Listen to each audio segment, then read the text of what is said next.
Bulk drug ఏర్పాటుపై రాజయ్యపేట గ్రామస్తులతో Anakapalli collectorate తో పాటు ఇతర అధికారులు సమావేశమయ్యారు. ఈ సందర్భంగా రాజయ్యపేటకు చెందిన ఓ మహిళ వ్యాఖ్యలు కన్నీరు తెప్పిస్తున్నాయి.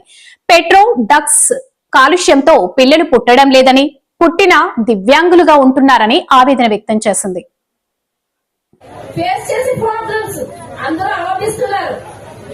ఇవన్నీ ఆలోపిస్తున్నారు కాబట్టి క్లారిటీగా చదువు లేదో కూడా బయట పెట్టుకు మాట్లాడుతున్నారు మేడం.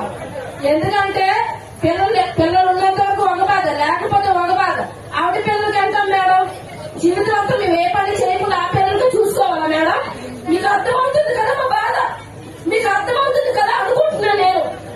మా హోమ్ మినిస్టర్ అంతా కాదు, ఆమె కూడా అర్థం చేసుకోవాలి మేడం.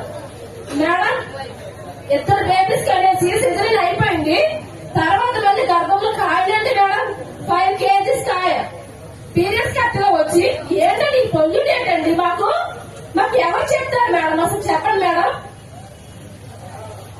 మీరు ఏ నిర్ణయం తీసుకుంటారో మాకు తెలియదు మేడం. మీరైతే మా ఊళ్ళో అడిగి పెట్టినప్పుడు మేము డిసైడ్ అయ్యాం, కలెక్టర్ గారు వస్తున్నారు, మనకు న్యాయం జరుగుతుంది అని డిసైడ్ అయ్యాం.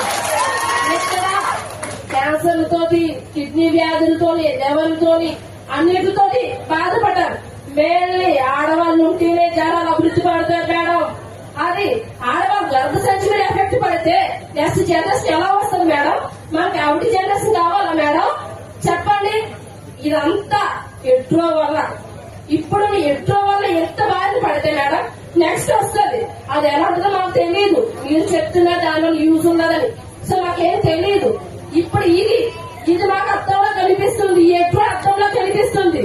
దీనికంటే భయంకరం నేను వస్తుందని ఎవరికి తెలియదు మేడం. ఏం జరుగుతుందో తెలియదు మేడం. ఎందుకంటే మొత్తం హాస్పిటల్కి వెళ్తున్నాం. ఏ ఊరు అని అంటున్నా అంతే. ఏ ఊరు అంటే రాజయ్యపేట, మెట్రో ఉంది కదా, ఆ ఊరే కదా మీరు అంటున్నారు మేడం. ఏ మేడం మెట్రో మీరు పెట్టమని అడిగామా మిమ్మల్ని? మెట్రో పెట్టమని అడగలేదు. ఆ రోజు మాకు ఎవరికి తెలియదు. దాని వల్ల వచ్చే నష్టాలు మేము ఎదుర్కోలేకపోతున్నాం మేడం. పిల్లలు చనిపోతున్నారు మేడం, తల్లిదండ్రులు ఏడుస్తున్నారు, తల్లిదండ్రులు చనిపోతున్నారు, పిల్లలు ఏడుస్తున్నారు. కాముగా ఈ పాయింట్ చెప్తున్నాం మేము. ఎందుకు కాముగా చెప్తున్నాం అంటే ఆ ఆవేదన ఎలా ఉంటుందో గాఢ మనిషి మీకు తెలుసు.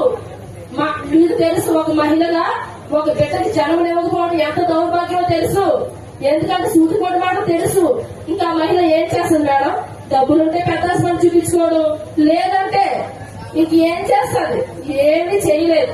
అమాయకులు కదా మేడం మేము. ఎందుకంటే మొన్న మీడియా మేడం గారు మాట్లాడేది అంతే, మేడం గారు రాజీపేట ప్రజలంటే అమాయకులు అమ్మ అన్నారు. సో నిజంగా మేము అమాయకులం కాబట్టి ఎట్రోకెట్రీ వల్ల ఇన్ని జరుగుతున్నా ఎవరిని ఏనాడు ప్రశ్నించలేదు. ప్రశ్నించిన సరైన సమాధానం రాలేదు. సో కానీ ఊరుకున్నాం మేము. ఎందుకంటే అయిపోయిన తర్వాత ఏం చేయలేం కదా మేడం. మనసు అయిపోయిందంటే ఏం చేయలేం. ఇప్పుడు బర్త్డేకి వెళ్ళి మాకు తొలి తేలాలి కదా మేడం. సముద్రంలోకి వెళ్తే తిన్నట్టు లేదు. రద్దు చేయాలి.